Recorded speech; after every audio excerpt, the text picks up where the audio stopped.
नमस्कार दर्शकबिन, म हुँ आलेको पालेमा यहाँलाई नमस्कार गर्न चाहे।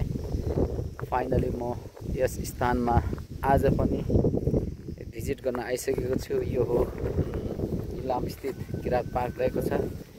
यहाँ हामी रमाइलो रमणीय दृश्यहरू देख्न सक्छौँ। यस स्थानमा रहेको म यहाँ यस भिडियो गरिरहेको ठाउँबाट लगभग 350 मिटर माथि एउटा किरातको स्तम्भ रहेको छ, जुन हामी किरात पार्क भनेर चिन्दछौँ। यसै गरेर यस सेरोफेरो का दृश्यहरू तपाईँलाई देखाइरहेछु।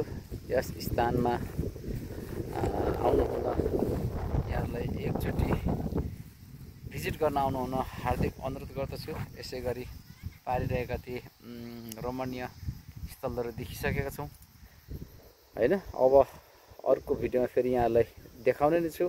हस्त, नमस्कार।